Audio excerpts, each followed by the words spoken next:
The Pacific Heart, Lung and Blood Institute is a 501c3 non-profit research organization founded in 2002 with divisions for heart, lung and blood.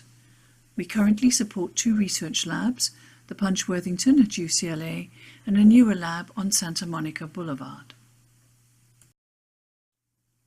The Pacific Mesothelioma Center is focused on finding better treatments for malignant pleural mesothelioma and asbestos-related cancer. Asbestos fibers are inhaled and can lodge in the esophagus, the lining of the chest, the heart, or the abdomen.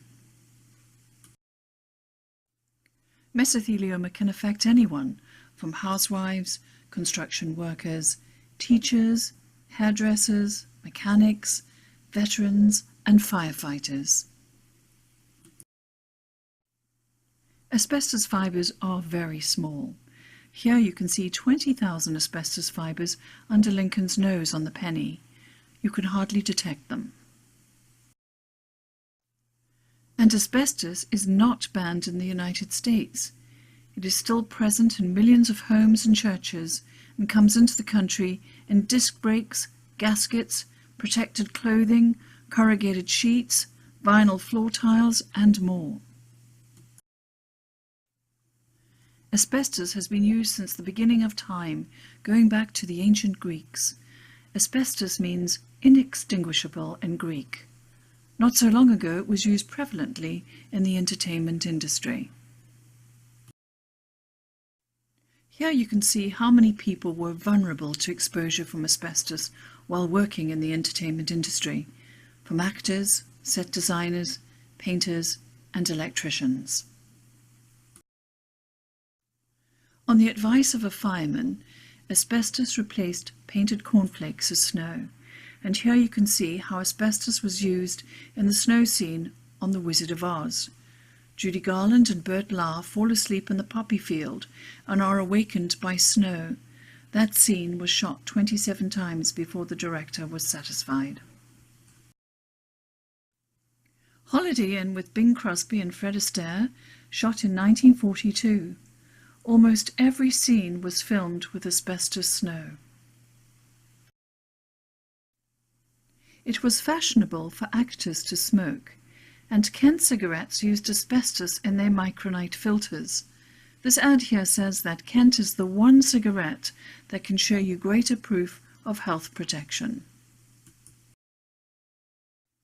Steve McQueen, the king of cool, died of mesothelioma. His widow Barbara said he liked to soak cloth in liquid asbestos and cover his face while racing his car.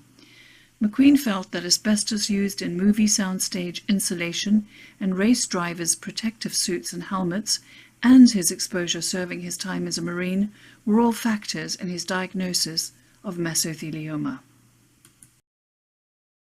Another actor who was exposed to asbestos and died of mesothelioma was Paul Gleason, best remembered for his role in Trading Places. And Merlin Olsen, football player, actor and broadcaster, filed a lawsuit against 25 defendants, including some leading studios, for allegedly exposing him to asbestos, which he claimed had caused his cancer. So what is PHLBI doing to help? The science of immunotherapy has existed for many decades, but the field didn't truly break through and deliver game-changing treatments for cancer patients until about 2 years ago. Now, immunotherapy is an accepted treatment option for certain cancers. In some cases, it's the last remaining option for patients who have failed every other treatment. And there have been some dramatic success stories of patients being cured of advanced cancer using immunotherapy, such as former President Jimmy Carter, who was cured of melanoma that spread to his brain. These success stories of complete cures are still relatively rare, but it highlights the potential power of immunotherapy to completely eradicate cancer down to the last malignant cell. And I think over the next decade, we'll see combinations of different immunotherapies used together that will be more effective than what we see today. The research that we conduct at the Pacific Heart, Lung and Blood Institute fits into that vision of discovering and developing next-generation immunotherapies that can be effectively combined with various other immunotherapies. Dr. Robert B. Cameron has treated mesothelioma patients for well over 25 years and is considered one of the top mesothelioma experts in the world. He is seen here performing a pleurectomy decortication surgical procedure. His multimodal treatment techniques have extended the lives of many patients who were originally told that there was nothing that could be done for them. When a doctor sits across from you and says, "You've got cancer," it's shock enough.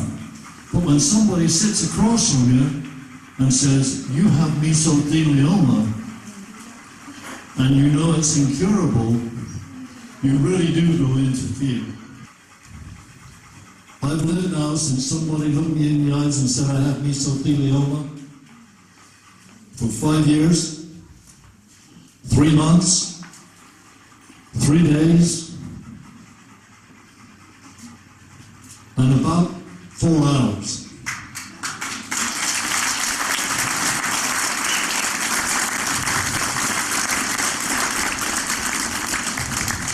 I say no more except to give you, and you all know him, that wonderful man.